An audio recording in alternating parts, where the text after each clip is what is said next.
हे doctors, क्या हाल चाल। I hope कि आपकी पढ़ाई बहुत अच्छी चल रही होगी। और जैसे कि आपको पता है, नीट एग्जाम बहुत करीब आ चुका है और अब कुछ ही दिन बचे हैं और बहुत जल्दी, कुछ ही दिन में, मुझे लग रहा है हफ्ता 2 हफ्ता में फॉर्म भी आउट हो जाएगा।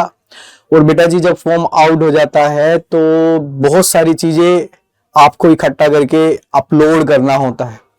तो वो जो पैनिक ही होती है उस टाइम पे फॉर्म के आने के बाद, कभी कभी क्या होता है, हम गलती में कुछ गलत चीजें अपलोड कर देते हैं जिसका हमें बाद में खामियाजा भुगतना पड़ता है। तो बेटा जी, जैसा कि आपको पता है, हफ्ता 2 हफ्ता में फॉर्म आ जाएगा, उससे पहले ही आप उसकी तैयारी करके रख ले। तो उसी के रिगार्डिंग में ये वीडियो लेके आया हूं। मैं हूं आपका केमिस्ट्री टीचर इमरान नजीर। केजीएस के प्लेटफॉर्म पे आपका बहुत बहुत स्वागत है। बेटा जी, क्या क्या डॉक्यूमेंट्स हमें चाहिएंगे इस आने वाले नीट के एग्जाम को फॉर्म फिलअप करने के लिए, तो बेटा जी वो सारी चीजें मैं आपको 1 बाय 1 करके समझाता हूं। सबसे पहली जो चीज चाहिए वो चाहिए आपको 10th मार्कशीट या 10th का सर्टिफिकेट। मतलब सर्टिफिकेट हो तो ज्यादा बढ़िया है। और 10th सर्टिफिकेट आपका आपके पास होना चाहिए। नहीं है तो भाई ले लो, जहां से मिलता है स्कूल से। अगर आप नहीं लेके आए थे, कभी कभी होता है कि मार्कशीट लेके रख लेते हैं और सर्टिफिकेट लेके नहीं लेके आते, तो ऐसा हो जाता है। तो अपना सर्टिफिकेट अपने पास रखिए, क्योंकि इसका जरूरत आपको पड़ सकता है। क्योंकि सारा जो क्रीडेंशियल्स होती है, सारा जो आपका नाम, आपके पेरेंट्स का नाम और खास करके आपका डेट ऑफ बर्थ, वो 10th की मार्कशीट से ही देखा जाता है। तो बेटा जी, पहला है 10th का मार्कशीट, 10th का सर्टिफिकेट।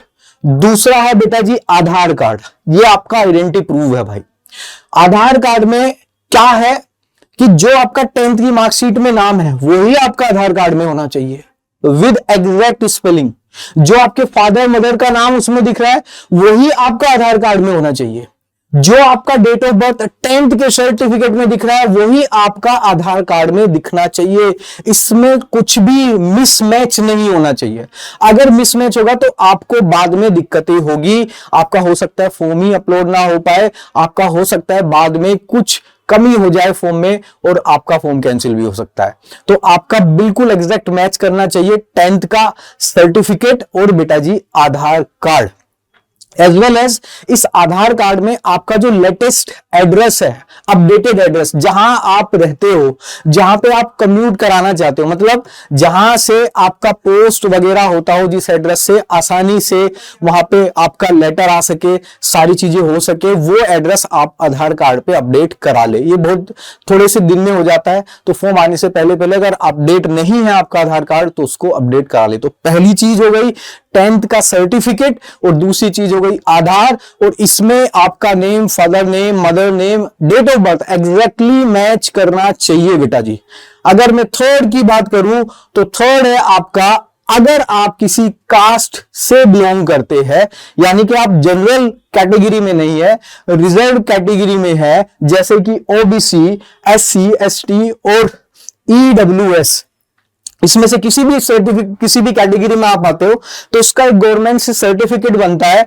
वो या तो आपके पास होगा, और अगर नहीं है और आप चाह रहे हैं कि इन कैटेगरी का कुछ फायदा आपको मिल सके, आपकी, क्योंकि आपको पता है ओबीसी में 27% रिजर्व होती है सीटें, एससी एसटी में थोड़ा कम मार्क्स पे हमें गवर्नमेंट कॉलेज मिल जाता है, ईडब्ल्यूएस में भी हमें ये फायदा होता है कि एज कंपेयर टू जनरल के हमें कम नंबर पे एडमिशन मिल जाता है अच्छे कॉलेजेस में। तो बेटा जी, अगर इसका सर्टिफिकेट है तो वेल एंड गुड, नहीं है और आप इस किसी कास्ट में आते हैं तो बेटा जी बना ले।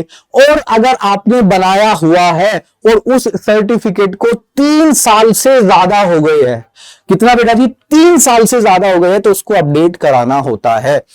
यानी कि अगर आपका सर्टिफिकेट 3 साल का बना हुआ है तो एक बार जाकर के आप जहां पे भी आपका ब्लॉक पड़ता है या आपका कोर्ट पड़ता है, वहां पे जाके आप उसको अपडेट करा सकते हैं। तो ये सर्टिफिकेट आपके पास होना जरूरी है अगर आप इसमें से किसी का भी फायदा लेना चाहते हैं। नेक्स्ट अगर देखेंगे तो वह है PWBD सर्टिफिकेट। इसको बोलते हैं पर्सन विद बेंचमार्क डिसेबिलिटीज, यानी कि मैं सिंपल बोलूं तो फिजिकली हैंडीकैप्ड। तो अगर आप इस कैटेगरी में से किसी में आते हैं, मतलब आपके पैर में, हाथ में या कुछ भी ऐसा जो है आपको कान में दिक्कत हो सकता है, यानी कि आप किसी भी डिसेबिलिटीज के अंडर आते हो तो इसका एक मेडिकल सर्टिफिकेट बनता है जो कि किसी गवर्नमेंट पर्सन के अंदर ही बनता है, वो सर्टिफिकेट होना चाहिए। इसमें भी आपको मार्क्स में बहुत फायदा मिल जाता है, सीटों में फायदा मिल जाता है। अगर आप इस कैटेगरी में आते हो तो PWBD सर्टिफिकेट अगर होगा तभी आप इसका फायदा ले पाएंगे, अदरवाइज नहीं ले पाएंगे। है तो बहुत अच्छी बात है, नहीं है तो बेटा जी फॉर्म आने से पहले पहले ये आप तैयार करा ले।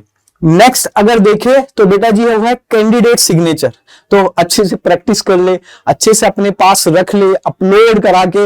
यानी कि आप क्या कर सकते हैं अभी से, क्योंकि उस टाइम पे बहुत पैनिक ही होता है, बहुत ज्यादा बच्चे फॉर्म डालते, 25-26 लाख बच्चे फॉर्म डालेंगे, तो गलती ना हो तो पहले से ही आप बहुत अच्छे से अपने सिग्नेचर करा के एक PDF में उसको अपने पास रख ले, ताकि उस दिन अपलोड करने में फॉर्म आए तो फटाफट अपलोड करने में दिक्कत ना हो। एज वेल एज आप क्या करें बेटा जी, थंब इंप्रेशन, यानी जो पैड होता है जिसपे हम थंब का इंप्रेशन लेते हैं, उंगलियों का इंप्रेशन लेते हैं, ये भी अपने पास रख ले आप। इसकी भी हमें जरूरत पड़ती है फॉर्म के साथ जब हम अपलोड करते हैं। एज वेल एज बेटा जी NEET post card size photo dimension, एक स्पेशल टाइप का फोटो होता है, एक पासपोर्ट साइज होता है, ये थोड़ा बड़ा होता है। तो अगर आप ये फोटो बना के रख लेंगे अभी से तो आपके लिए बड़ा बेनिफिट हो जाएगा। क्यों? एक तो इसमें पीछे जो बैकग्राउंड चाहिए वो व्हाइट होना चाहिए, और आप जब फोटो खिंचाए, मान लो आप इस तरह का चश्मा लगाते मेरी तरह, तो आप चश्मा हटा ले और चश्मा हटाकर ही फोटो खिंचाए। बैकग्राउंड कैसा होना चाहिए? व्हाइट होना चाहिए बेटा जी, बैकग्राउंड कैसा होना चाहिए? व्हाइट। उसको पोस्ट कार्ड साइज फोटो बोलते हैं। आप कहीं भी जाएंगे तो आराम से जो फोटोग्राफर्स होते हैं, जो स्पेशल टाइप के फोटोज खींचते हैं, वो ये बना देंगे। अब क्या करना है, दो तरीके के लोग होते हैं फोटो खींचने वाले। एक होता है जनरली आपने देखा होगा फोटो को भी शॉप पे वो वहीं पे फोटो खींचता है, कैमरे से निकालता है और वहीं से आपको प्रिंट आउट निकाल के देता है। वो फोटो मत खिंचवाना भाई। फोटो जो होता है, जो ओरिजिनल टाइप से, जो ओरिजिनली फोटो बनते हैं, बड़ी मशीन से जो फोटो बनते हैं, जो आप सुबह खिंचाएंगे तो आपको शाम को मिलेंगे, जनरली एंड टू एंड नहीं मिलते, वहां से खिंचाना। अच्छी क्वालिटी के फोटो खिंचाना। 50 के 20-25 वाले फोटो मत खिंचवाना, ये 50 का एक ही बनेगा, वो वाला फोटो खिंचवाना। इसकी जो क्वालिटी होनी चाहिए वो बहुत ही अच्छी क्वालिटी होनी चाहिए, जिसमें नीचे आपका क्या हो, यहाँ पे आपका नाम लिखा जाता है, कैंडिडेट नेम लिखा जाता है बेटा जी। तो यहाँ पे आपका नाम अगर हो जाएगा तो ये फोटो आपको नीट के लिए जरूरत पड़ने वाली। एज वेल एज बेटा जी अगर आप इंडियन सिटीजन है तो जनरली ऐसी कोई खास सर्टिफिकेट की जरूरत नहीं है, आपका आधार कार्ड बना ही होगा। लेकिन बहुत सारे बच्चे ऐसे भी होते हैं जो इंडियन सिटीजन नहीं होते हो और नीट में अप्लाई करते हैं, तो बेटा जी उनके पास वो जहां भी जिस भी कंट्री से बिलोंग करते हैं वहां पे उनका सिटीजन सर्टिफिकेट अपलोड कराना पड़ता है। इसके अलावा मैं एक और चीज बता दूं, बहुत सारे बच्चे ऐसे होते हैं जो ड्रॉप ईयर करके हमें ये पेपर देते हैं नीट का, तो उनके पास क्या होना चाहिए बेटा जी, गैप सर्टिफिकेट होना चाहिए। मतलब कि मैंने 1 साल ये गैप किया है, तो मैंने इस 1 साल में प्रिपरेशन की थी, या मैंने 2 साल गैप किया है, तो वो गैप सर्टिफिकेट बोलते हैं। तो वो गैप सर्टिफिकेट भी बनवा के रख ले। वैसे उसकी जरूरत तुम्हें इस फॉर्म में नहीं पड़ेगी, गैप सर्टिफिकेट की जरूरत आपको रिजल्ट आने के बाद पड़ेगी। लेकिन अगर आप इतने कॉन्फिडेंट है कि इस साल आपका नीट हो ही जाएगा तो अभी बना के रखवा लेना, क्यों बाद में भागना। तो थैंक यू वेरी मच बेटा जी। ये सारे जो डॉक्यूमेंट्स है ये आप बना के तैयार कर ले। एक बार मैं और बता देता हूं आपको क्या क्या सर्टिफिकेट है बेटा जी। पहला है 10th का सर्टिफिकेट, दूसरा है आधार कार्ड, बिल्कुल मैच करना चाहिए 10th का सर्टिफिकेट और आधार कार्ड, एक एक चीज। तीसरा है कास्ट सर्टिफिकेट, चौथा है PWD physically handicap certificate, candidate signature upload करा के रख लो, हैंड आपका थंब इंप्रेशन लेफ्ट हैंड का, फिंगर इंप्रेशन लेफ्ट हैंड का बना के रख लो, ये पोस्ट कार्ड साइज के फोटो व्हाइट बैकग्राउंड के साथ नीचे अपने नाम के साथ बना के रख लो, एम्बेसी सर्टिफिकेट अगर आप इंडियन सिटीजन नहीं है। थैंक यू सो मच बच्चा जी, थैंक यू। तो लगे रहो डॉक्टर्स, सक्सेस मिल ही जाएगी।